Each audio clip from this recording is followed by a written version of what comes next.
Buenos días. El título del tema de hoy es Modelado de un sistema mecánico de motor DC. Introducción.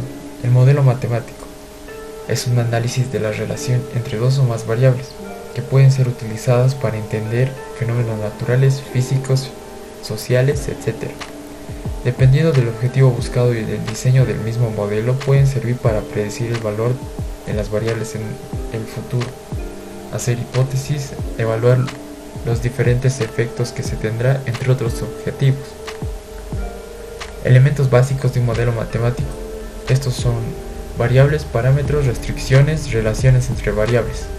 En las variables se puede entender por variable como concepto u objeto que se busca entender o analizar. Parámetros, se trata de valores conocidos o controlables del modelo. Restricciones, son determinados límites que nos indican que los resultados del análisis son razonables. Relaciones entre variables. El modelo establece una determinada relación entre las variables apoyándose en teorías económicas, físicas, químicas, etc. En el modelo matemático siempre se debe tener en cuenta dos cosas: la simplicidad y la objetividad de este. Función de transferencia. La función de transferencia de un sistema se define como la transformada de Laplace de la variable de salida, en este caso y sub s, y la transformada de Laplace de la variable de entrada, x sub s, suponiendo condiciones iniciales 0. La función de transferencia solo es aplicable a sistemas descritos por ecuaciones diferenciales lineales que no varían en el tiempo. También es una descripción entrada-salida del comportamiento del sistema. Depende de las características del sistema y no de la magnitud y del tipo de entrada. También no proporciona información acerca de la estructura interna del sistema. Motor DC. El motor de corriente continua o motor DC es una máquina que convierte la energía eléctrica en mecánica, provocando un movimiento rotatorio. En algunas modificaciones ejercen tracción sobre un riel. Esos motores se conocen como motores lineales. El motor DC se compone principalmente de dos partes: un estator que da soporte mecánico al aparato y tiene un hueco en el centro, generalmente de forma cilíndrica. En el estator además se encuentran los polos, que pueden ser imanes permanentes o devanados con hilo de cobre sobre un núcleo de hierro. El rotor es generalmente de forma cilíndrica, también devanado y con núcleo, al que llega corriente mediante dos escobillas. El motor DC produce un par gracias a la conmutación mecánica de la corriente, donde existe un campo magnético producido por los imanes en el estator, y el flujo de corriente produce una fuerza de Lorentz, que está en líneas verdes en la figura adjunta. Determinación del modelo matemático. Para la determinación del modelo matemático utilizaremos la segunda ley de Kirchhoff, o también la ley de Mallas. Esta ley de Mallas nos dice lo siguiente: que el voltaje de alimentación será igual al equivalente del voltaje de la resistencia más el equivalente del voltaje de la inductancia más el voltaje inducido de armadura. Recordando que nuestros elementos van de esta forma. A todo esto nosotros llamaremos ecuación 1.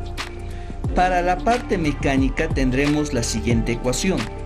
Aplicando ciertos conceptos de dinámica, tendremos que el torque del motor será igual a la inercia por la aceleración angular más el coeficiente de fricción B por la velocidad angular.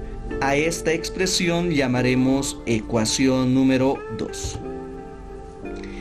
Para relacionar la ecuación 1 y la ecuación 2, para que tengan cierta relación, se asume la existencia de ciertos coeficientes, como es el coeficiente K sub A y K sub M.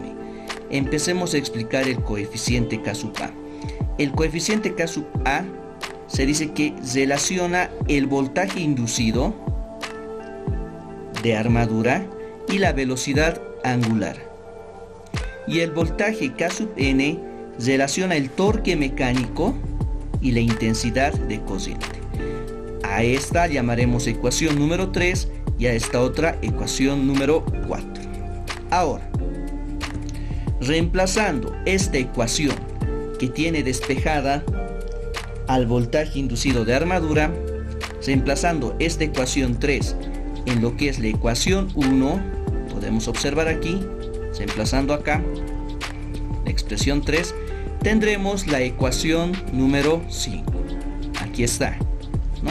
Reemplazando.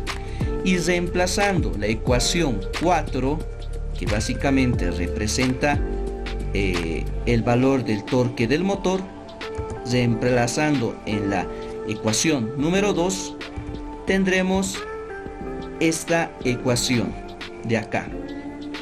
De esta ecuación, que es el fruto de reemplazar la ecuación 4 en la ecuación 2, podemos despejar la intensidad de corriente.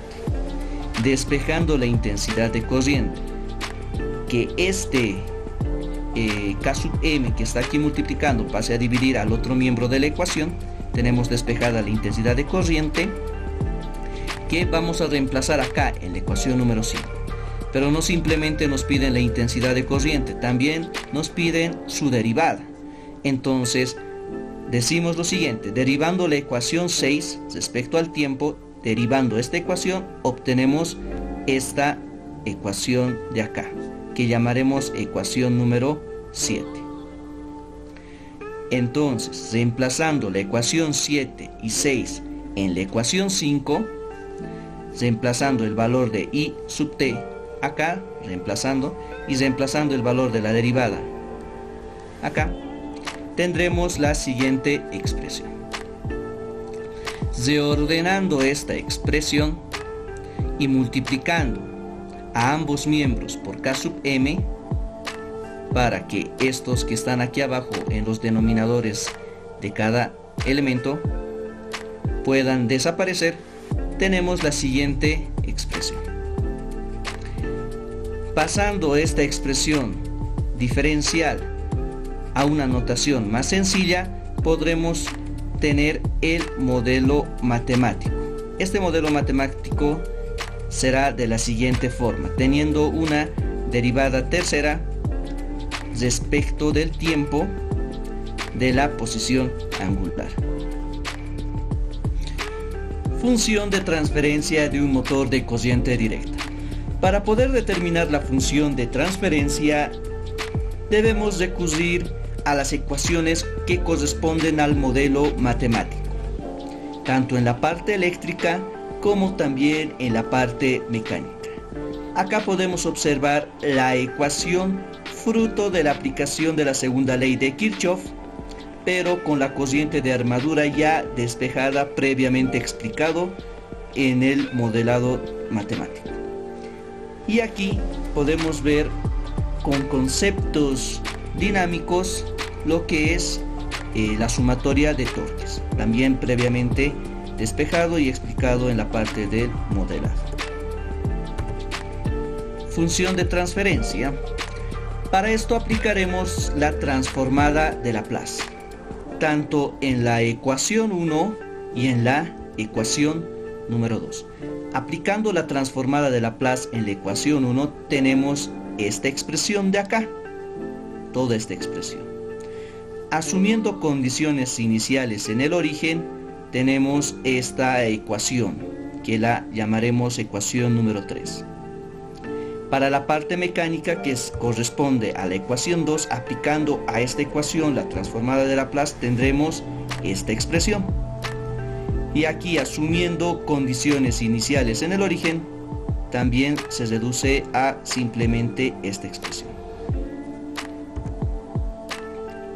Una vez estando ya en el dominio de Laplace, podremos despejar de la ecuación número 3, que corresponde a esta, Despejando de acá I sub S, de intensidad en el dominio de Laplace, tenemos esta ecuación llamada ecuación número 5.